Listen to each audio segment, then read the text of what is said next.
buenas a todos, ¿cómo están? Bienvenidos a un nuevo programa de Asteroid M Podcast, otra semana más aquí con todos ustedes. Con el equipo ya listo, preparado para arrancar otro programa, con nuestras secciones de siempre, cómics, videojuegos, manga, anime. Y bueno, el programa dedicado obviamente, como todas las semanas, en este caso vamos a hablar de una serie animada bastante particular, si se quiere, no solo por su trasfondo, sino por haber salido en una época en la que otra del mismo género estaba entrando en la pelea. Sin duda, la década de los 80 fue una gran época para las series de dibujos animados de ciencia ficción con roboses grandoses.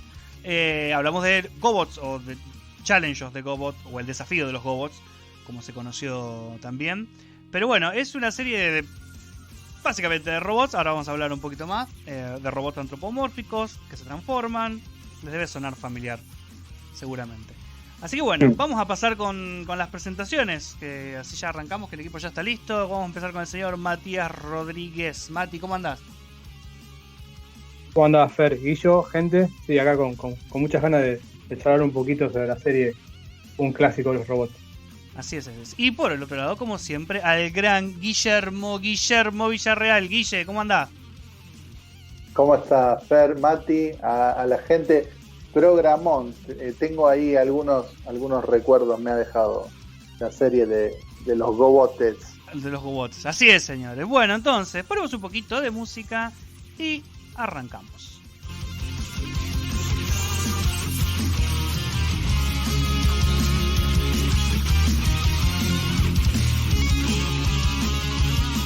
Muy bien, damas y caballeros, ya estamos. Empezamos nomás el programa. En este caso te toca, Mati, te toca arrancar a vos con un cuento de una sirenita. Que me imagino que poco tendrá que ver con la colorada Ariel, o no tan colorada ahora, porque me parece que es morocha ahora, no sé, me pierdo. Pero me imagino que debe tener poco que ver, así que adelante, señor, empiece nomás con su sección. Bueno, mira, en este caso traigo una saga, se llama así Hermaid Saga, o sea, en español sería la saga de la sirena. Nada que ver con la sirenita, obviamente. Está apuntada más a lo que es al ser mitológico, ¿sí? Esa sirena va bastante oscura, media tenebrosa, o sea, tiene un tinte ese de por ahí, digamos, de ese color. Más parecido al personaje mitológico clásico, ¿no? Sí, más parecido a eso. Bueno, la autora es Rumiko Takahashi. A lo mejor el nombre le suena de algún lugar. Me suena. Creo que ya trajiste algo de esa autora, ¿puede ser? No. Lo que sí, su manga anime es muy conocido, que es Ranma Media. Ah, claro. Es la autora de... Claro. Por eso el nombre es tan popular y tan conocido. O sea, si bien la saga esta la empezó a escribir unos años antes de Ranma Media, no tuvo tanta continuidad, digamos, como si un manga normal, digamos, de salida semanal. Esta saga ella la fue escribiendo a poquito, o sea, a lo largo de 10 años más o menos hizo varias novelas, varios cuentos. La historia se centra en un muchacho en Utah que por accidente come carne de sirena, ¿sí? Pero bueno, perdón, para meterlo mejor en contexto, para que sea un poquito más entendible. En este mundo, dice la leyenda de que si vos comes carne de sirena, podés obtener la inmortalidad, ¿sí? Pero ¿qué pasa? Como más en Semana Santa, ¿o no? ¿O no tiene nada que ver? Claro, ponele, sí, por ahí en las Pascuas judías. Bueno, si lo que tiene de malo la carne de la sirena es que por ahí tiene un veneno. Entonces, si esa persona logra rechazar ese veneno, se convierte en inmortal. Y las que no, se convierten en monstruos o en especies de almas errantes, ¿sí? Entonces, de 1 de cada 1000 más o menos es el promedio de las personas que logran sobrevivir a ese veneno, ¿sí? Y se convierten en inmortales. Bueno, la historia empieza con Yuta, que es un pescador, digamos, de ahí de Japón, y por error o por consecuencia así de unos amigos le traen comida de sirena y él logra sobrevivir. No así sus amigos que de a poquito van muriendo, bueno, van falleciendo. Algunos se convierten en monstruos, bueno, la cosa es que él sobrevive. Pasan 500 años más o menos de esa inmortalidad y conoce a la otra protagonista de la serie, ¿sí? Que es, ahora se me fue el nombre, perdón un segundito, creo que lo tengo anotado por acá. Mana, sí, Mana. Que Mana también es inmortal, pero llega a ser inmortal de otra manera. Ella vive en una aldea de mujeres ancianas que la tienen media en cautiverio, media secuestrada ahí, digamos, como que no, la tienen, como que la protegen demasiado, no les dejan salir al mundo exterior, como si fuese un tesoro preciado para ellas, digamos, para estas mujeres. Después, con el correr de la historia, Yuta llega a ese pueblo donde está Mana, ¿sí? Donde están las ancianas. Como las ancianas solamente hay mujeres, no aceptan hombres, intentan matarlo a este muchacho, bueno, no lo consiguen y vuelve enojado al pueblo a tratar de saber qué es lo que pasó, por qué lo quisieron matar. Bueno, resulta que estas ancianas también tienen un lado oscuro, que son también sirenas que necesitan de mujeres inmortales, vírgenes, por eso a esta chica la cuidan, Mana la cuidan como si fuese como un tesoro. Entonces, bueno, ahí resulta de que estas mujeres son también sirenas, pero necesitan comer esa carne, bueno, por eso creo que es bastante oscuro, digamos, interesante el trasfondo. la trama. Y oscuro, sí. Sí, muy oscuro, por eso es nada que ver a lo que hacía en Ranma Media, que es totalmente comedia y bueno. Claro, sí. Bueno, y esto dijiste que es esto es anterior, ¿verdad? ¿O posterior? Esto es anterior. Anterior. Pero en la frecuencia en la que ella lo fue publicando, se tomó unos 10 años más o menos en terminar la historia, o estos cuentos. Entonces, cada cuenta la historia de diferentes escenarios en los cuales estos personajes, Yuta y Mana, van recorriendo, bueno, van viendo, van pasando cosas así, que tengan que ver con la sirena, la inmortalidad, o sea, diferentes casos. Entonces ellos ahí van resolviendo, van pasando las historias. Lo bueno es que de esto, de estos 10 años que ella fue publicando de manera intermitente, ya logra hacer más o menos unos 3 volúmenes, que en el 2003 se logra hacer una serie, ¿sí? De 13 capítulos, que si uno la busca por internet se encuentran, y las historias están buenas también para ver. O sea, cada historia que tiene cada capítulo son interesantes, tienen argumentos firmes, ¿sí? Tienen un trasfondo serio, o sea, afrontan, digamos. Están bien armadas, digamos, son bien interesantes todas. Sí, por eso digo que por eso es bueno. Y también tiene 2 ovas, aparte, que eso salió más o menos en el año 91, a medida que se iba publicando, o sea, como que las historias permite esa ¿cómo te puedo decir? Dilatación, no sé si sería dilatación, pero, o sea, como la historia permite encararla un poquito más y desarrollarla un poco más. Más de un capítulo de se dilata el lore, digamos, se amplía, se estira, digamos, y se va llenando de matices o de más detalles.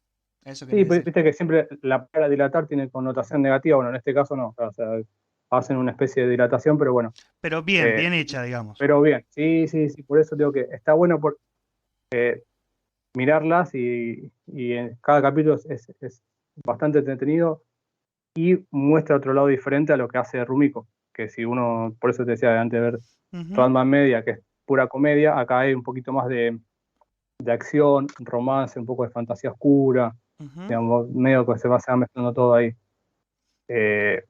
Así que eso es más o menos la historia. La verdad que a mí me gustó, yo la conocía, haberla visto un par de veces, bueno, ahora me puse a estudiarla y refrescar un poco la memoria para recomendarla. Sí, muy interesante. Interesante el trasfondo, en especial, bueno, a ver, cualquier cosa que tenga criaturas mitológicas del mundo antiguo por detrás siempre tiene potencial, más allá de que se aproveche bien o se aproveche mal.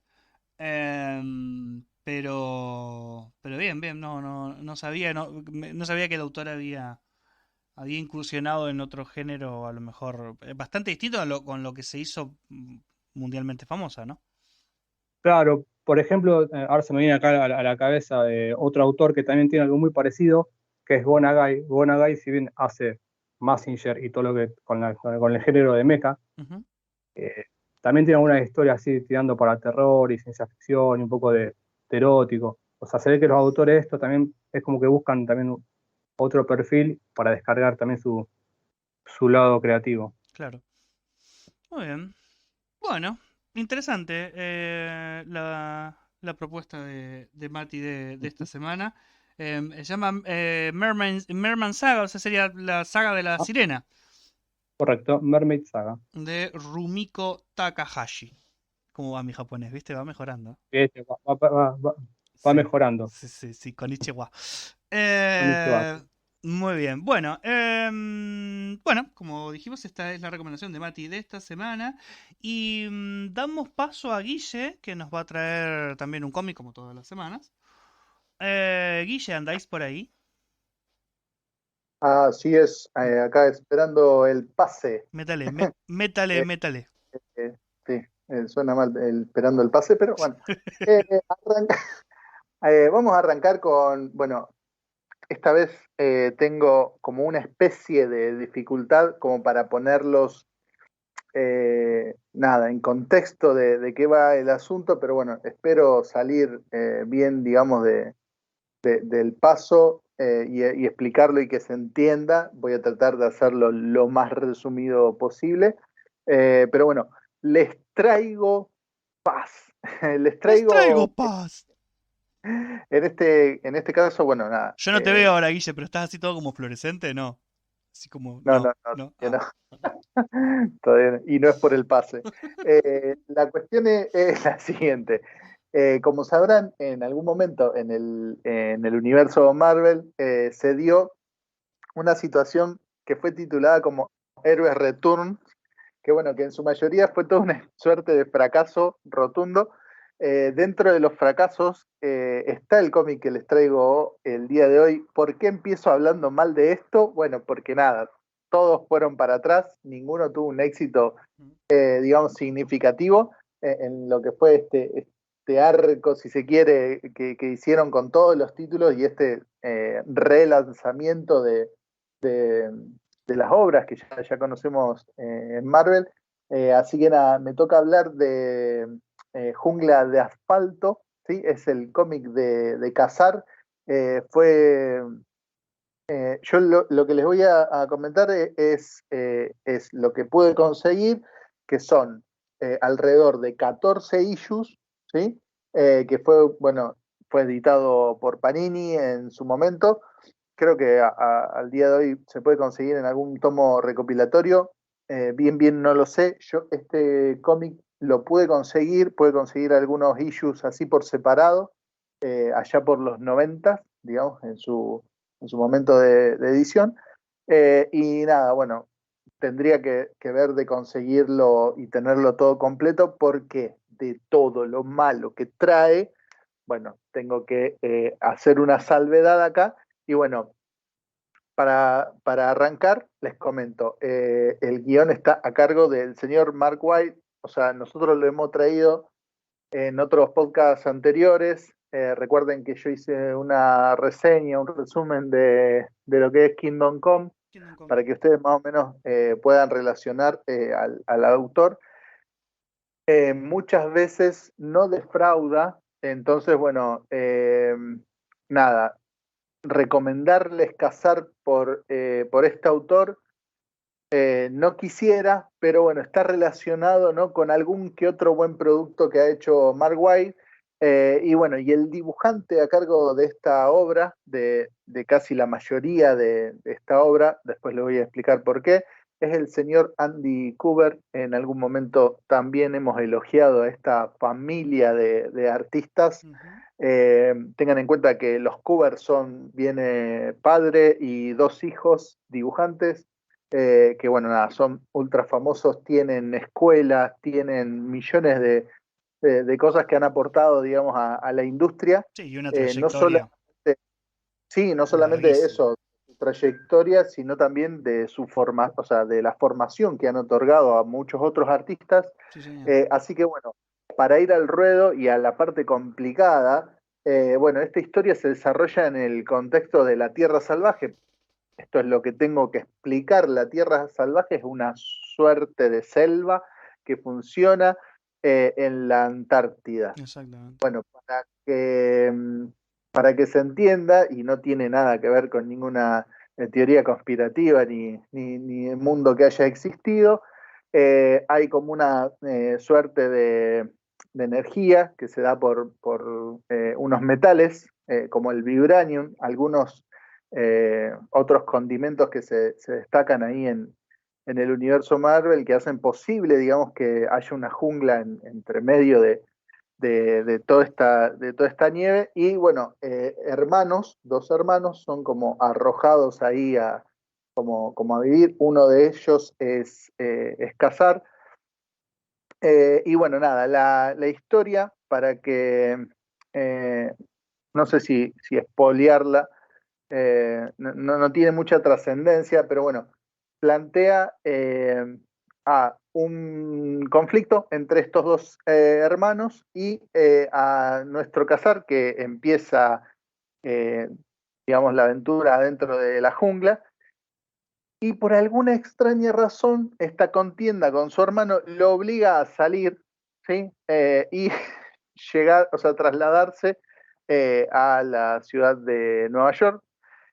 Bueno, lamentablemente acá empieza a jugar, digamos, un rol bastante pálido el tema del guión, porque, bueno, empieza a haber como dinosaurios adentro de Manhattan, entonces Mm, eh, se empieza a romper, ¿no? Toda esta cuestión que estaba bien planteada con nada, establecer un mundo primigenio, primitivo adentro de la Antártida, por alguna que otra casualidad, metal, lo que sea, y bueno, y nada, es como que ahí se provoca un error bastante grosero porque ya sabemos que son todos contextos fantasiosos, pero hace que lo fantasioso sea como menos creíble todavía, ¿sí? Al romperse, ¿no? Por esta, qué sé yo, este mal movimiento de piezas, si se quiere. Y bueno, nada, nos encontramos con esta disputa entre hermanos en la ciudad. Tenemos involucrado a personajes como Rhino, que de Spider-Man, que bueno, eso no sería el problema. Sí es un problema cuando quizás por una cuestión de gancho, para que funcione la trama, logran meter a Thanos, ¿sí? El cual en algún momento se agarra las piñas como si fuera... con dinosaurios en recuerden, Manhattan. claro, recuerden que Cazar es un simple humano y que se agarre a las piñas con Con Thanos, Thanos sí, sí. es como que no tiene mucho gollete. Entonces, bueno, nada, lamentablemente ahí se rompe mucho. Trato de no revelar No, no, sí, más sí, está. cuestiones de lo que es la historia, pero bueno, más o menos de eso va, ¿sí? Eh, Después, más adelante, bueno, nada, la historia empieza a trasladarse hacia otro lugar, porque nada, él tiene algunos conflictos. Primero que, bueno, llegando, ¿no? A los últimos 3 números, ¿sí? Esta historia, donde él se traslada a Manhattan, termina, y como para cerrarles, ¿no? Este arco de estos 14 issues más o menos, y los últimos 3 números ya te plantea otro tipo de conflicto, donde él tiene un conflicto ya con su pareja, tiene como una suerte a lo Benjamin Button, una suerte de disrupción, digamos, en su crecimiento. Es como que él hace una regresión, y bueno, nada, sin mucha digamos, tela para cortar, nos deja como una suerte de mensaje de esto de no mezclar, ¿sí? Los mundos, dejar la jungla, digamos, que crezca en paz, no tratar de mezclarla con las ciudades que ya existen en este universo. Pero bueno, nada, fracaso rotundo. Lo único que tengo para valorar es sí el arte de Andy Kubert.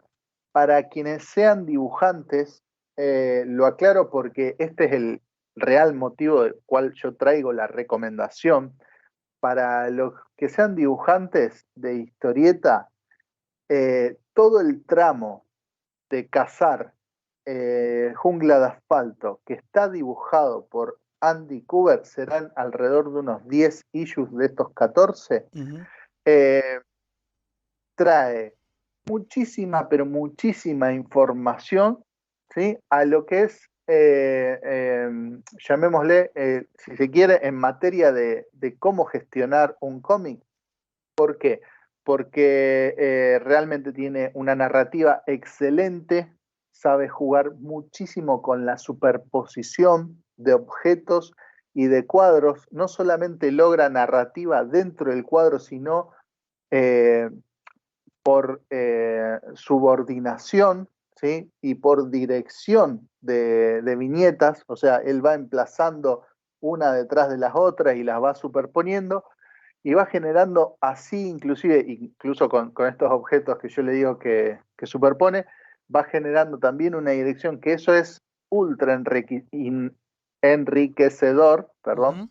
en la vorágine digo cualquier cosa, pero bueno, nada, en materia de dibujantes, piensen que por ejemplo Jorge Jiménez, que hoy es uno de los artistas más Uf. reconocidos en DC, tiene esta suerte, digamos, de construcción, al igual que Andy Kubert, a distintos niveles, ¿no?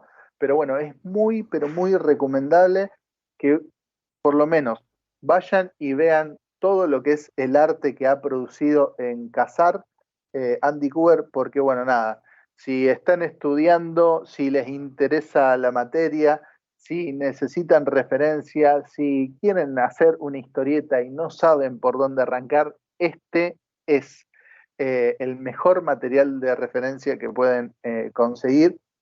Así que nada, espero que va por ahí mi recomendación, Ujú. espero que les sirva de algo. La historia se las debo, y mala mía diría algún que otro expresidente, pero bueno, nada, por ahí va la recomendación del podcast Bien. de hoy. Espero que puedan disfrutar, aunque sea del arte de los Kubert, que nada, tantos momentos gratos nos han Sí, sí. sabido traer. Sí, siempre es recomendable cualquier obra en la que trabajen los hermanos Cougar. Porque aparte de, como decíamos al principio, de tener ya una larguísima trayectoria en el mundo de los cómics, realmente son dos artistas excelentes que tienen, tienen muchísimo jugo para extraerle a la hora de tenerlo como material de referencia, como tenerlo como referentes a la hora de aprender o de incorporar cosas en el trabajo de uno, ¿no? Siempre son bienvenidos y aparte tienen una cantidad y cantidad y cantidad de material hecho hasta la fecha, de los 80 para acá, que es, la verdad que yo creo que debe ser son de los pocos artistas americanos de cómic americano clásico con tanta producción a lo largo de tantos años. Pero bueno, no Sí, yo es, creo que eso no le quita la calidad, obviamente. Sí, ¿qué decía Mati? sí. No, que yo tengo entendido de que los Kubert, los dos, son muy rápidos para trabajar y eso a los editores les salva mucho las papas también. O sea, son muy valorados por eso también. Me creo que, que al momento de terminar una página, si se baja un dibujante o algo, ellos automáticamente le salvan la publicación mensual y el trabajo de ellos, obviamente. Sí, sí, seguramente porque si uno empieza a ver más o menos la cantidad de producción que han tenido en Marvel y en DC, es muy amplia, ¿eh? Muy amplia. A veces cuesta creer cómo tienen tiempo para dibujar tanto. De hecho, yo por ahora no, porque no. no poseo cuenta, pero en un tiempo que tenía una cuenta de Instagram lo seguía al que me gusta a mí, a Adam, que es el que más me gusta de los dos, ¿no? Y es una cosa que el tipo estaba todo el tiempo dibujando. Todo lo que posteaba, o sea, más allá de que sea lo mejor para, qué sé yo, sea una cuestión de la persona que le gusta estar constantemente en las redes sociales mostrando lo que hace. Bueno, ponele que sea así. Todo lo que subía durante todo, pasaban los días, a lo mejor subía que estaba dibujando esto, que estaba dibujando lo otro, que estaba dibujando en una servilleta, que estaba dibujando en un pedazo de papel en cualquier lado, que se iba a la casa de alguien y se llevaba una hoja para dibujar. Es un tipo que, por lo menos lo que yo veía de Adam, que todo el tiempo, todo el tiempo, todo el tiempo, todo el tiempo, todo el tiempo dibujando. Así que no me sorprende que sean, que hayan tenido tanto éxito, que hayan tenido una carrera tan, tan prolífera siendo gente tan dedicada que pasa muchísimo tiempo de su día abocado al dibujo, ¿no? Así Sí, que bueno. yo si puedo decir algo, Fer, si tienen la posibilidad no sé si de googlear, pero bueno, la mayoría de la gente usa Instagram, si lo pueden buscar por Instagram, van a encontrar no solamente su arte, sino que en algún momento ellos van dejando publicaciones que son alusivas a algún que otro Mm, recurso o proceso. Así que nada, mm. tengan en cuenta que no solamente son artistas, sino que son grandes maestros Sí, sí, sí, sin duda. y nutren muchísimo el laburo que hacen, más allá de que te guste o no, son bastantes prolíferos, o sea, ellos hacen cantidades y cantidades industriales, digamos, de arte, Sí, sí. que eso es ultra necesario para trabajar en la industria, o sea, uno se pasa mucho tiempo generando material. Nada, te instruyen desde técnicas de luz y sombra, como yo les dije recién, de construcción de historieta y demás. Así que nada, si tienen 5 minutos, pueden chequear lo que digo y nada, y sigan los que más allá de que les guste o no, atrás de todo lo que exponen hay mucha transmisión de información. Bueno, sigo yo. Ahora, antes de dar paso ya a la parte final del programa, a hablar a lo que dedicamos el programa del día de hoy. Hoy me toca hablar de un juego que para mí es más que interesante porque tiene, a ver, a mi gusto, muchísimas cosas de las que son súper aprovechables, que son súper disfrutables.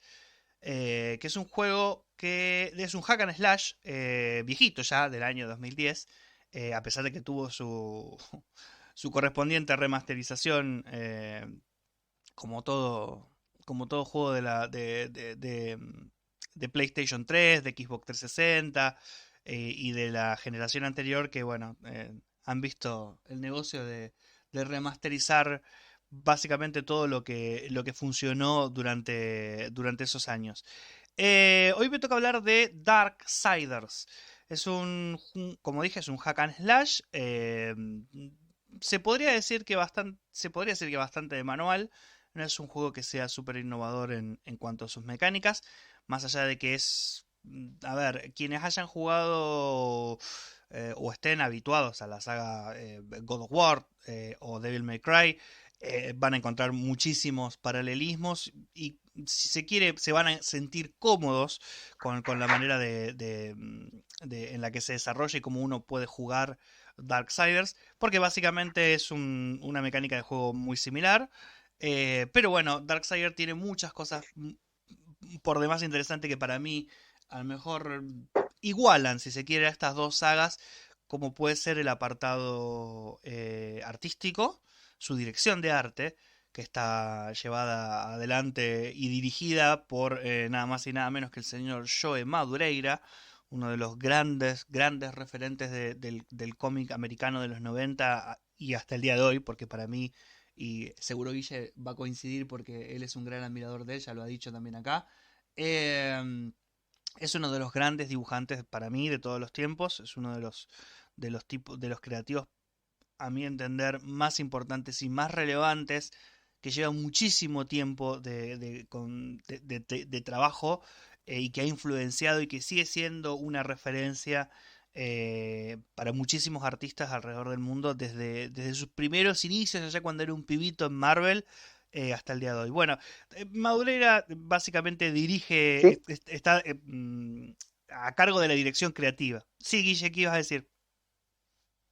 sí, te quería decir que estaba a cargo de Vigil Studios, que bueno, él ni bien deja de su trayectoria en los cómics, Claro. primero arranca con ese sello, que Ujú, después, bueno, es tomado con el tiempo por THQ, ujú, por su y distribuidora. bueno, y después evoluciona en el conocido hoy Airship Syndicate, Sí, sí, sí, el, sí. el loguito del dirigible. Claro.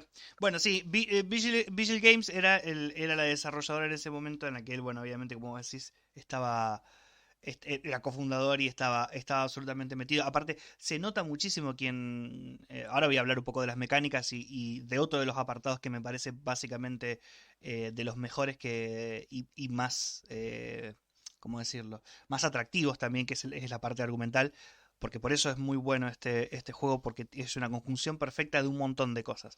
Pero bueno, sí, se nota la mano de él en todo, en todo diseño, desde los escenarios hasta los personajes, los ítems, los efectos especiales, o sea, los efectos, digamos, lo que vendrían a ser efectos así como de poderes, explosiones, bueno, en todo se nota básicamente es como si él hubiese dibujado un cómic completo, más allá de que él hizo una precuela que funcionaba como material promocional, pero básicamente es un cómic hecho videojuego por él, así. Quienes conozcan la obra de Madureira se van a dar cuenta o se van a imaginar bastante bien lo que estoy diciendo. Y si quien no lo conozca, cuando lo vea, le va a parecer fantástico. Darkseid para mí funciona muy bien por tener una sublime dirección artística de la mano de, como ya decimos, de John Madureira.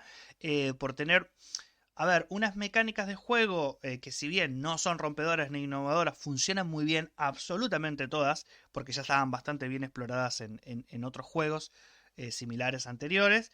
Es un juego que es súper divertido, con un control, a ver, excelente, en el que no tiene ni fallos, ni de detecciones, ni de nada por el estilo. Es un hack and slash que más allá de que a ver, la forma principal de jugarlo se puede decir que es a los golpes con la espada de guerra, pero también uno va obteniendo power-ups, va obteniendo mejoras a lo largo del desarrollo del juego que van mejorando al personaje principal. Todo eso funciona impecable. No hay nada que se le pueda achacar como que digamos que pueda tener alguna falencia, más allá de que quien lo juega a lo mejor, porque no lo dije, originalmente el juego sale en Xbox 360, en PlayStation 3 y en PC. Por eso digo que más allá de quien juegue con mando o con mouse y teclado, básicamente es una experiencia disfrutable de las dos maneras y no tiene eh, falencias a la hora de controlar al personaje, ni de todo las mecánicas que se van agregando al juego en cuanto a la parte jugable. Lo otro que tiene interesante, como dije, es su gran apartado artístico y su historia. Darksiders para mí tiene una de las historias más lindas que se puede. A ver, no voy a decir cliché, porque de alguna manera se podría decir que lo es, pero no tanto. Eh, todo la parte argumental de Darksider se podría decir que gira en torno, no vamos a decir a la mitología para no ofender a ningún cristiano ni judío, se puede decir, porque está basado básicamente en lo que se puede extraer de la religión judío-cristiana, por sus personajes que ahora voy a comentar un poquito, y por su trasfondo, ¿no? Pero tiene un desarrollo de personajes excelente, no solo el personaje principal, sino todos los que van apareciendo a lo largo del juego y su desarrollo y su conclusión. No tiene desperdicio, está excelente, uno se va a divertir, va a querer todo el tiempo saber qué sigue, qué pasa con los personajes, cómo sigue la historia. Es una cosa que no para desde que lo empezamos a jugar hasta el final. Darksiders lo que tiene en cuanto a su historia es que el primer juego del que estamos reseñando hoy, el que estamos recomendando, que es el del año 2010, es el último juego en su lore, digamos, en su cronología, a pesar de que es el primero que sale. es el último. Los siguientes juegos que vinieron, o sea, los 3 juegos que existen después, que fueron secuela en realidad, son precuela, si se quiere, porque ocurren una en paralelo y en las otras, las anteriores como anteriores, son precuelas. O sea que cuando uno juegue el primer juego de Darksider, está jugando en su historia el último, la culminación. Hasta el día de hoy, cuando termina Darksiders, todavía está en suspenso, que es su conclusión, si se quiere. Así que es una forma de empezar al revés, no está mal, de hecho yo recomiendo hacerlo así, porque el juego ha ido evolucionando a lo largo de todas sus entregas en cuanto a mecánicas y otras cosas, que se nota mucho la diferencia del primer Darksider a todo lo que se fue incorporando en los siguientes juegos, por más que en la historia transcurra antes, ¿no? Bueno, cuento algo rápido así de la historia, así no me paso demasiado, pero bueno. El conflicto básico a la que se enfrenta el personaje principal con el que jugamos, digamos cómo se desarrolla la historia, es el conflicto básico entre el cielo y la tierra, que narra la historia, ya a lo mejor si se quiere bastante conocida guerra entre las fuerzas del infierno y las fuerzas del cielo, y en este caso, cómo se podría decir que existe una fuerza en el medio, digamos, que equilibra, funcionaría como un equilibrio de estos dos poderes, que es el reino de la tierra. A su vez, tanto las fuerzas del cielo como las fuerzas del infierno se ven, si se quiere, no voy a decir sometidas, pero reguladas, vamos a decir, por otra entidad que se llama el Consejo, que digamos es como una especie de entidad que está por encima de las demás y la que más o menos regula las actividades bélicas, si se quiere, belicosas de ambas facciones más importantes, porque tenemos al cielo y el infierno, pero tenemos a los habitantes de la tierra, a la humanidad en el medio. Llegado un momento para cesar un poco las hostilidades y digamos, poner un poco de calma a toda esta incesante seguidilla de conflictos entre el infierno y el cielo, el Consejo decide organizar, si se quiere, una tregua, un cese de hostilidades, para, digamos, posponer el conflicto final y la resolución final entre ambas, porque obviamente como tenemos a la humanidad en el medio, el Consejo considera que este reino del medio, si se quiere, no está preparado para enfrentar las consecuencias de la guerra de sus hermanos mayores, tanto de arriba como los de abajo. Se hace un pacto que se cierra con los famosos 7 sellos, y bueno, queda en suspenso, al mejor estilo del Ragnarok nórdico, queda en suspenso la resolución final del conflicto entre estos dos grandes contendientes. La cuestión es que no se sabe qué es lo que ocurre o por qué. En algún momento los 7 sellos se rompen y la guerra comienza sin que la humanidad esté preparada. Aparentemente hay una especie de complot para que esta guerra se dé por adelantado, rompiendo el pacto que originalmente este Consejo Supremo había digamos, sellado, organizado, y las fuerzas del infierno y la del cielo se lanzan a la guerra en el campo de batalla de la Tierra, ¿no? De la humanidad. Como resultado, la humanidad básicamente perece. O sea, el resultado del conflicto y de la guerra entre estas dos facciones básicamente aniquila a la humanidad. Es en este contexto donde Guerra, que es uno de los integrantes es uno de los integrantes, no es uno de los, sí, es uno de los integrantes de los famosos 4 jinetes del apocalipsis, que vendrían a ser como una especie de policía, si se quiere, que este consejo tiene encargado para mediar, digamos, entre el cielo y la tierra. Digamos que son la fuerza de choque del Consejo para mantener a raya cualquier insurgencia de cualquiera de los lados. Guerra es convocado, uno de los 4 jinetes, y es el personaje que nosotros manejamos durante todo el juego, a una tierra ya devastada. Él se ve en el medio del conflicto, pero aparentemente cuando está tratando de entender qué es lo que acaba de suceder, qué fue lo que pasó, el Consejo lo agarra de las orejas y básicamente lo culpa a él, o aparentemente tiene la información de que Guerra, este jinete, es el responsable de romper los 7 sellos y de adelantar el precipitado conflicto que termina con la humanidad, ¿no? Guerra, obviamente, se defiende y argumenta que él no tiene nada que ver, pero que si el Consejo le da la oportunidad va a revolver lo que quede de la Tierra para encontrar al responsable del complot y el responsable obviamente de la masacre en la que se vio envuelto el reino de la Tierra, ¿no? Así que bueno, eso es básicamente la premisa jugar. Es una historia que es súper interesante. Tienen que verla, tienen que conocerla. Van a ir viendo todos los personajes que van apareciendo. Constantemente vamos a ir interactuando con personajes de todas las distintas facciones. Vamos conociendo sus motivaciones, sus intrigas incluso. Haciendo pactos con unos, con otros. Tenemos un guardián que nos sigue constantemente a lo largo del juego y que nos va controlando por orden del consejo, porque digamos que Guerra, a pesar de que el consejo le da la oportunidad de defenderse y demostrar que él no es el responsable de la rotura del pacto, como no confía en él y como lo considera culpable, constantemente le envía a un faldero ahí que lo tiene constantemente sometido y vigilado. Pero bueno, son cosas del argumento que verdaderamente valen la pena conocer a la hora de jugarlo. Darksider, como dije, tiene se puede jugar la versión original de Xbox 360, de PlayStation 3, incluso de PC. Y si no, bueno, más adelante tuvo, y actualmente para lo que está disponible, porque fue en 2016, tuvo su respectiva, como dije antes, remasterización, que se llamó The One Master Edition, y que, digamos, amplió, digamos, los sistemas en los que se podía jugar a Xbox One, a Wii U, a PlayStation 4. Hoy también sigue estando en PC con su versión incluso remasterizada. Así que hay un montón de alternativas para poder conocer la saga. Y recomiendo obviamente arrancar con este primer Darksider.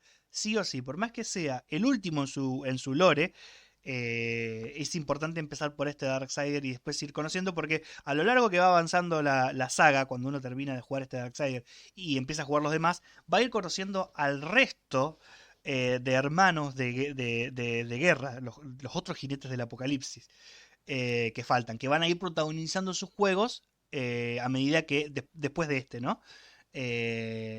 Para ir más o menos desentrañando un poco más todo el contexto y el lore tan extenso que tiene este juego.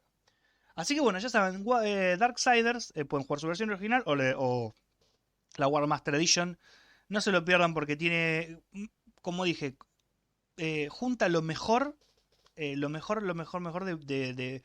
del mundo del cine, del mundo de los cómics, del mundo de los videojuegos. Es una amalgama perfecta de un montón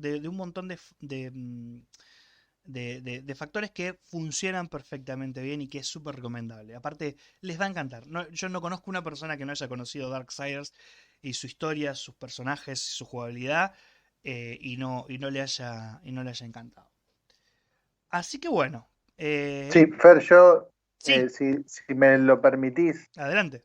quería justo destacar un solo detallito, que las primeras dos entregas, más allá de cuál sea el orden en contexto de historia, de cómo se Ujú. va desarrollando, digamos, la historia en el juego, contaba con, de manera digital, ¿no? Que uno compraba el juego y podía acceder a ello de manera digital, que es una especie de cómic, de Ah, mini claro. cómic, Sí, sí, sí. como venían los muñecos de He-Man.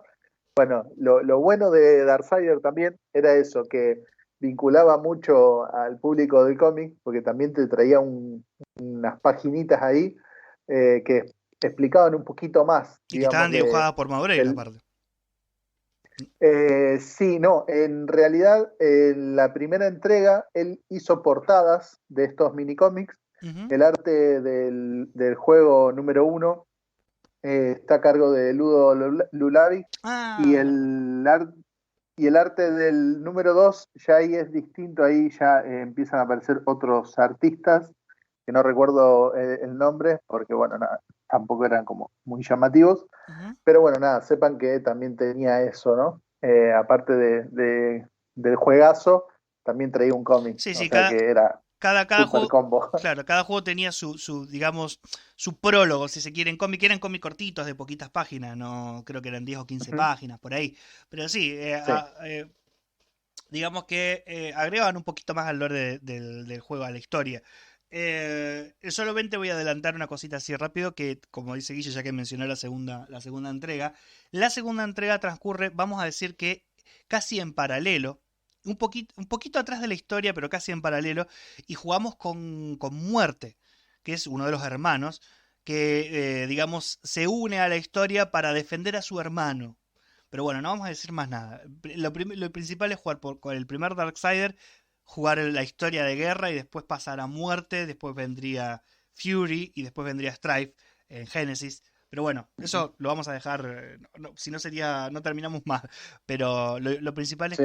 que conozcan su primera entrega y de ahí se metan en ese mundo que no se van a arrepentir, les va a encantar. Así que bueno, ya podemos pasar al tema de la semana, si les parece bien. Bueno, como habíamos dicho al principio, el programa de hoy vamos a dedicárselo a reseñar, a recordar también eh, a una serie eh, bastante particular vamos a decir, por el momento en el que sale y porque no sé si decir que fue la vara, digamos, que ayudó a medir la situación a otra gran saga de robots, porque es una serie de televisión que digamos, trata de robots enormes, de roboses. Eh, ¿Por qué digo esto? Porque Challenge of the Robots sale muy poquito tiempo, casi en paralelo se podría decir, que Transformers. Que la serie, la primera temporada, creo que se llama G1, creo que se le dice G1, que debe ser, que es generación 1, ¿no? Eh, es una serie que tiene 65 episodios, una serie, o sea, que está bien, no es que duró poquito. Eh, Empezó a emitirse en el 84. Una cosa que no mencionamos, bueno, es la productora de Hanna-Barbera. No lo mencionamos en el programa anterior porque teníamos muchísimas cosas de qué hablar y queríamos dejar un apartado extra para los robots. Y bueno, a ver, ¿qué puedo decir de robots? La historia básicamente es de robots que se transforman, comandados por un líder muy a lo Optimus Prime, que en este caso se llamaba Líder 1, y que, bueno, también son de un planeta, son extraterrestres, aunque tiene otro trasfondo interesante a diferencia cuando uno se va al origen, que difiere a lo mejor de los Transformers. Pero bueno, es una guerra de robots que transcurre obviamente en la Tierra, más allá de que ellos son alienígenas que provienen de un planeta llamado Gobotron. eh, y que digamos son robots antropomórficos que su transformación terminan siendo vehículos. Tenemos un avión que creo que no sé si es el F-14, creo que era el F-14, que es el líder Sí. de los buenos. Bueno, vehículos deportivos, motos, helicópteros, bueno, un poco de todo. Lo interesante de GoBots era que, digamos, no tenía la enorme cantidad de personajes o de robots, si se quiere, que tenía a lo mejor Transformer. Básicamente, casi todo el planteamiento de las facciones eran tres personajes que eran, digamos, los buenos y tres personajes que eran los malos. Mención especial para los malos porque me parecían bastante más interesantes que los personajes principales. Pero bueno, básicamente la serie trataba de los conflictos entre estas dos facciones que eran los guardianes y los renegados, así se llamaban las dos facciones de robots. Y bueno, en el medio obviamente había un par de humanos ahí dando vueltas. Que digamos ayudaban un poco a los guardianes, digamos, en su lucha contra los renegados. Es una serie de animación que a mi gusto se ve muy bien para la época. Se ve excelentemente bien. Obviamente esto yo lo vi entrado a los 90, ni por joda en el año 84. eh, pero, pero es una serie que se ve muy bien. Incluso, como también tenían vamos a decir, su división de juguetes, que es que no es otra de una que ya habíamos hablado, que es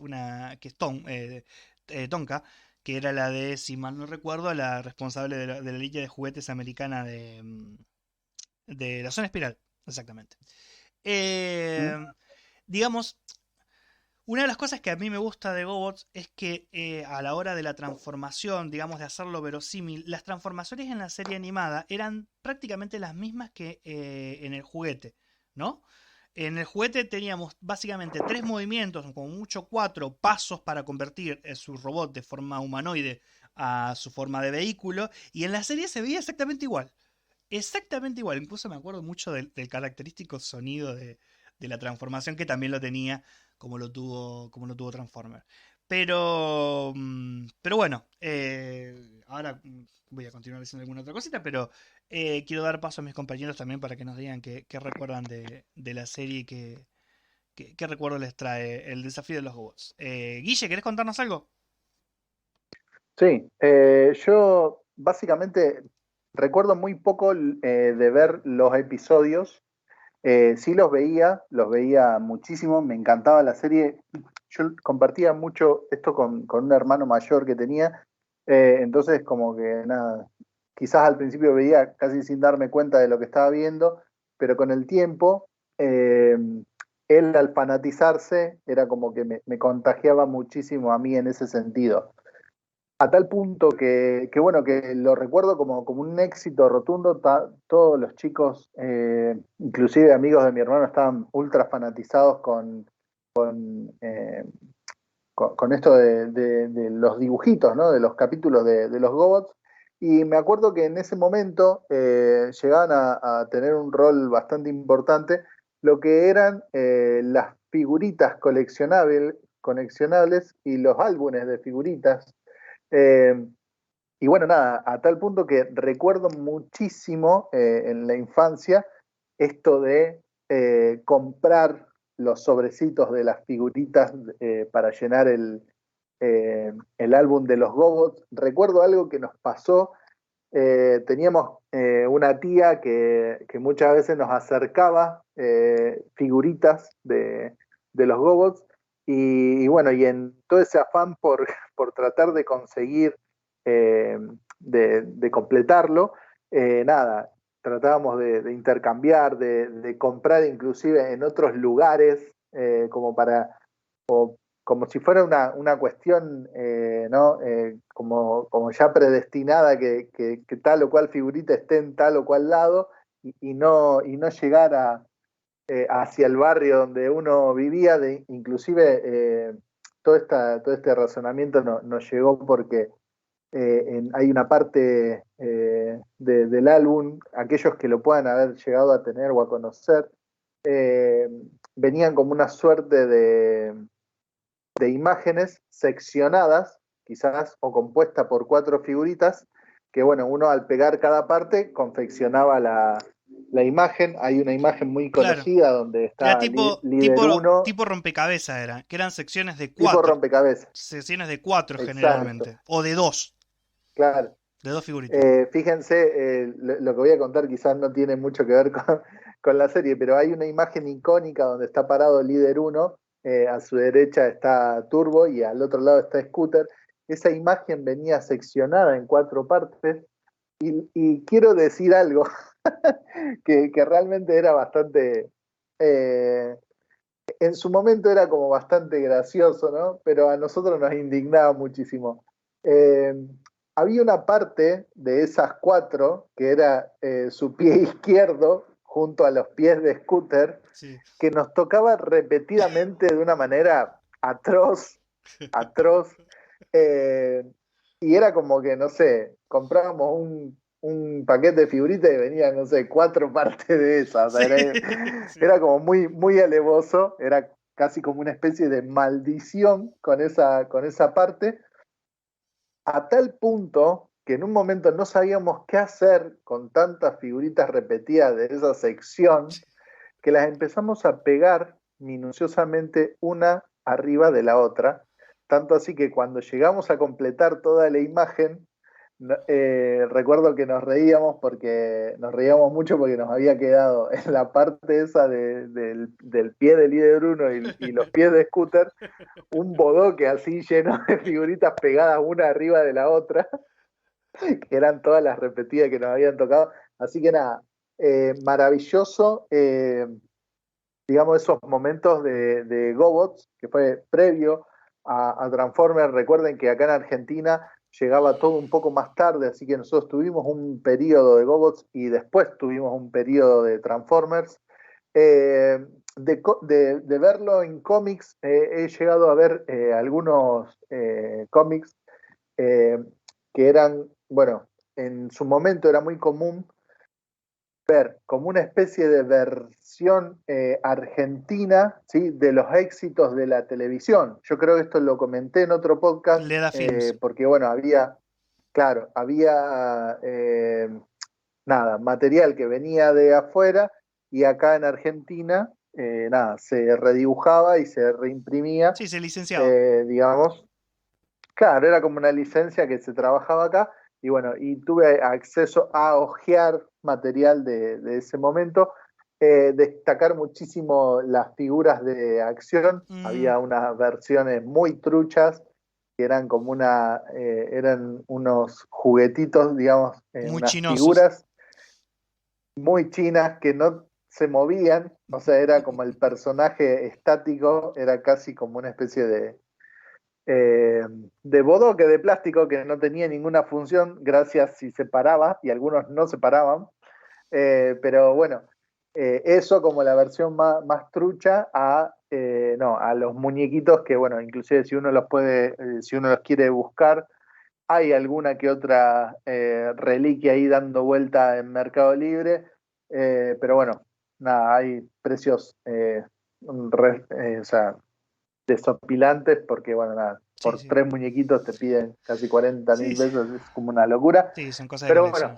bueno, sí, lo bueno y lo grato era esto, que era como el primer contacto con estas figuras transformables que sí se transformaban y que era toda una novedad que bueno, después explotaría mucho con el fenómeno de Transformers, pero bueno, me fascinaba otra cosa que sí me ayudaba. Recuerden que nosotros veíamos los episodios en cuanto se emitían y entonces duraba lo que duraba el capítulo, o sea, uno miraba el dibujito durante 20 o 30 minutos a lo sumo y después tenías que esperar hasta el otro día para poder ver a sus personajes, ¿no? A la serie con la que uno se había encariñado. Y gracias al álbum de figurita, yo me pasaba horas y horas mirando e inclusive había una suerte de relación de aspecto en algún pasaje del álbum, puesto que te ponían, qué sé yo, una de las figuras humanas y al lado te ponían con sus medidas correspondientes lo que mediría, digamos, por ejemplo, líder 1, sí, que era como una relación de aspecto, de tamaño. Una escala. Y, exacto, como una escala. Y nada, uno podía dimensionar eso, ¿sí? Y observarlo durante mucho tiempo, puesto que, digamos, los dibujitos era nada. Imagínense que yo era muy pequeño, tenía menos de 8 años y nada, era como que todo me parecía que pasaba ultra rápido, no llegaba a retener casi nada, pero bueno, gracias a esta suerte de álbum de figuritas, podía investigar más, podía retener más los diseños y esas cosas que bueno, me fascinaba cuando lo veía en la pantalla. Así que bueno, eso es más o menos lo que recuerdo, digamos, de la serie. Sí, yo para agregar muy cortito, para acotar algo muy cortito antes de darle paso a Mati, de lo que vos mencionaste del álbum de figuritas, que fue muy, muy conocido acá. Nosotros en Argentina Bueno, pero también en América Latina también tengo entendido que sí, pero durante los años 80 y 90 en Argentina funcionaba excelentemente bien el mercado de los álbumes de figuritas coleccionables, que para lo mejor quien no sabe eran un álbum que venía con un montón de espacios vacíos y que uno que tenía que comprar unos sobres en el kiosco que venían con diferentes figuritas autoadhesivas que se pegaban en la parte donde correspondía del álbum, pues se llamaba álbum. Y eso fue un negocio que funcionó a la perfección aquí. De hecho, algún día vamos a dedicar posiblemente un programa a una empresa argentina que fue un absoluto referente, exitosísima, una empresa familiar que se llamó Cromi, del cual estaba a cargo de este álbum que menciona Guille. Y que, a ver, más allá de que ellos lo reconocieran o no y que argument, hablando de lo de la famosa figurita repetida, que incesantemente salía en sobres y sobres y sobres, más allá de que ellos pudieran argumentar que se trataba de una cuestión de que a veces había excedentes de producción y se trataba de repartir para que no se desbalanceara, todos sabemos que eso era mentira y que en realidad era una estrategia de venta para incentivar constantemente la compra de más y más sobres de figuritas para que la gente alcanzara a completar el álbum. Es un argumento que al día de hoy la verdad que funciona muy poquito, ¿no? Pero bueno, algún día vamos a dedicar un especial seguramente, no un especial, o a lo mejor un programa regular, a hablar de este gran mercado, este gran negocio que se dio en esos años y que tantos buenos recuerdos tenemos, no solo de álbumes de figuritas autoadhesivas, sino de cartas, bueno, de todo. Ya lo vamos a mencionar. Mati, ¿querés contarnos algo vos? Sí, yo de la serie me acuerdo, o sea, y tengo imágenes, digamos, no en sí capítulos enteros, pero sí tengo imágenes de haberlo visto y me gustaba mirar la serie con mis hermanos, es algo también un entretenimiento que estaba muy en auge en este momento de hacer la serie de televisión, los álbumes, no sé, los muñequitos, y con el tema de los muñequitos quería hacer un apartado que, por ejemplo, Ujú. en Argentina no había una licencia de muñequitos, es, ¿cómo decir? Estándar. Entonces cualquiera hacía lo que quería y lo que podía y vendía. Por eso me hizo acordar de Guille que decía el tema de que había unos robots que eran unos robots que no se movían. Claro, porque no eran licencias originales, eran licencias trucha, entonces obviamente hacían lo que querían Sí. y así vendían. Sí, Se aprovechaban de ellas. ojo, Mati, que en realidad, a ver, si bien lo que vos decís había mucha argentinada propia Sí, de nuestra idiosincrasia, en ese momento sí se otorgaban licencias oficiales. De hecho, sí, las pero no. jugueteras compraban las licencias, compraban las famosas matrices de fabricación para con sus propios materiales crear los juguetes. Hacer. Pero eran licenciados, más allá de que los materiales, como eran materiales de industria argentina, la mayoría distaban de su versión americana o su versión europea, pero eran Ujú. licencias oficiales. Después sí estaban, como vos decís, las avivadas de producto. Lo que hoy Sí. lo que hoy hacen los chinos, digamos, básicamente lo hacíamos Ujú. nosotros acá, sí, sí, licencia, exactamente. Perdona, Sí, continúa. sí, no, también recuerdo que había unos relojes también que se transformaban, Oh, sí, sí, sí. que para la época también fue un boom, porque eran el reloj digital cuadradito, Sí, que vos sacabas el socotroco, perdón con la expresión, pero es así, sí, la el figura, cuadradito, básicamente, que era el reloj. sí, sacabas el reloj digital con el panel y se transformaba en un robot. Sí. Y eso para la época fue muy, entonces estaban todos los chicos con el relojito ese para todos lados, entonces uno, el que lo tenía, que era pudiente, bueno, es como que agarraba y se los rebosaba, o sea, se lo mostraba a todo el mundo, a lo Kiko en el Chavo del Ocho, una cosa así. Sí, que era un Sí, relojito LCD de lo más Sí, común que había. Había inclusive uno de Líder yo uno no sé creo. si, sí, claro, yo no sé si eran de la licencia propiamente dicho de los para mí Gobots, aprovechaban la pero volada. Sí, claro, probablemente. pero como había uno de los robots que se convertía en avión y Sí, era blanco, y líder uno era avión y era ir a blanco, hablar. era como, era como que capaz que no tenía nada que ver, pero para nosotros, siendo muy, muy, muy chiquititos, Eran los Gobots. Sí. No, No me jodas. como usted dice, no recuerdo exactamente si era licenciado o no, pero era el que yo recuerdo, que es el que dicen ustedes, el del avión, era sospechosamente parecido al Líder 1, no solo no solo por el color, sino por las fases de transformación. O sea, los 3 o 4 movimientos que había que hacer para sacarlo de su forma de cuadradito, digamos, en la que se encastraba en ¿cómo se llama? En la pulsera. Sino por por el diseño. Era básicamente el Líder 1, que era muy conocido. Claro, el avión, el F-15. Ese. Y dale, que va. Sí, y también me hizo también, mientras hablaba Luis, también le volvía escuchando el tema de la figurita. Me acuerdo que se corría el rumor de que cuando te salía una figurita repetida en un kiosco, vos tenías que ir a otro kiosco porque la caja esa venía con toda esa cantidad de figuritas, venía esa con estándar, entonces vos te tenías que sí o sí mudar de kiosco de barrio para tratar de conseguir la que era diferente, y eso también me acuerdo de haberlo hecho varias veces. Y yo en ese momento aprovechaba que como iba a jugar al fútbol infantil, entonces uno recorría diferentes barrios, diferentes kioscos, entonces aprovechaba eso, iba comprando figuritas en diferentes lugares como para tratar de llenar el álbum, pero bueno, era casi una misión imposible en ese momento. Bien. Y qué sé yo, bueno, hay cosas también que después con el correr del tiempo uno, a medida que va creciendo, se va dando cuenta de que este tipo de series fueron creadas para vender juguetes o para vender, o sea, son producto de la mercadotecnia, digamos. Sí, y eso muy común de la época. que no fueron creadas para entretener. Si bien entretenían y al chico lo tenían frente al televisor media hora o ahí todos los días, siempre hay un trasfondo económico que con el correr del tiempo uno cuando va creciendo se va dando cuenta y bueno.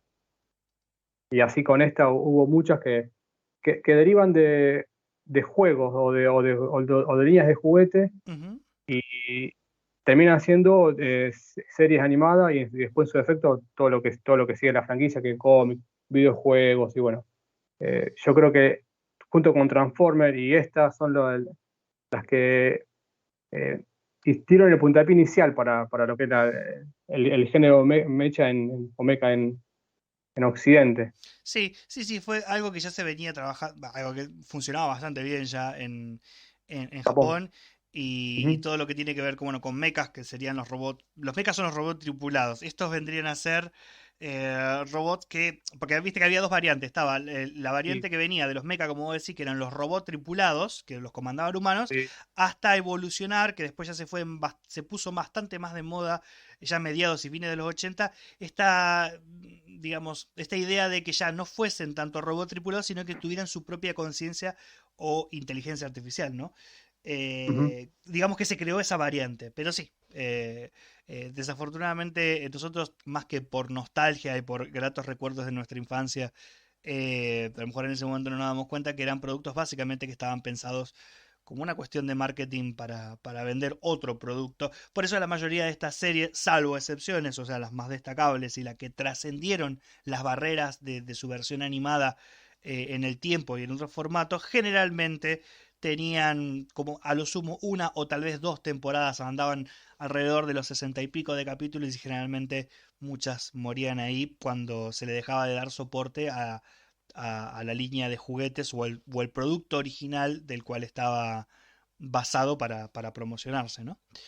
Así que bueno, eso, recomendar que investiguen un poquito de si mucha gente tiene muy en la cabeza que no los culpo porque evidentemente seguramente es así, a la hora de recordar o a la hora de pensar en robots transformables, obviamente viene a la cabeza vienen los Transformers, pero mucha gente no conoce que existió antes, muy poquito antes, casi en paralelo se puede decir, otra serie que abordaba también esa temática de fantasía, que no era exactamente Transformer y que tenía sus particularidades, tenía sus atractivos especiales que a lo mejor no tenía Transformer. Hay que verlo, los personajes están muy buenos, la interacción entre ellos, no lo dije, pero el trasfondo original de la historia de GoBots es muy interesante porque ellos no eran originalmente robots, eran otra cosa. que terminan convirtiéndose en robot. Lo voy a dejar ahí por si alguno quiere investigar, ver la serie o buscar información. Les va a parecer bastante interesante ese trasfondo que dista mucho de sus primos más famosos, si se quiere, ¿no? Permíteme, Fer, dos cositas más Sí, que me quedan así ahí dando vuelta. Adelante. La primera es que, si bien salieron casi a la par, lo que vio la gente de Transformers, con la experiencia de GoBot, es que no tenían una especie de escudo que diferenciaba entre los buenos y los malos. Claro, Entonces, no había facciones. Claro, no había facciones. O sea, sí estaban las facciones, pero no estaban identificados. Claro, entonces, sí, el chico cuando compraba el juguete no sabía si era, o el papá que iba a comprar el juguete al chico, no sabía si era bueno o era malo. Sí, claro, si no conocía no sabía. Claro, entonces esa ventaja que tenía Transformers es que lo usó para la venta de juguetes y de robots, que le puso el famoso escudo ese de los Autobots y los Decepticons. Claro, exactamente, sí. Bueno, eso fue gracias también a GoBot, que había una especie ahí de competencia. Y el segundo dato, que también para terminar, es que Hasbro, que pertenecía a la línea de Transformers, termina comprando a Tonka. ¿Sí? Entonces, Tonka, que también tenía Monopolio. Sí. Claro, sí. Terminan siendo una especie de competencia sana, pero bueno, terminan siendo todos primos y hermanos de la misma familia. De la misma familia, sí. A la fuerza, pero bueno. Sí. Bien. A la Bill Gates. Exactamente. Así que bueno muchachos, cerramos hoy, se nos extendimos un poquito más, pero cerramos el programa de hoy con este programa dedicado a los GoBots. Es nuestra intención obviamente que se interesen por este material que es bastante peculiar, poco conocido por mucha gente y en especial por las nuevas generaciones, se podría decir. Pero busquen información de GoBots. A día de hoy encontrar la serie no es tan fácil, pero bueno, apenas encontremos a la hora de la publicación del podcast encontremos enlaces donde podamos ver la serie, lo vamos a recomendar porque vale la pena interesarse por esta propiedad tan antigua, que bueno, quedó a la sombra de lo que es Transformers. Así que bueno, como siempre, agradecerles, nos despedimos y les agradecemos que hayan seguido hasta aquí. Esperamos como siempre todo el feedback que consideren necesario para crecer, para mejorar en los comentarios tanto de iVoox como de Mixcloud, como en las redes sociales. Así que por nuestra parte nos despedimos, nos escucharemos la semana próxima en otro episodio de Asteroid M Podcast. Así que hasta luego. Chau. Bye.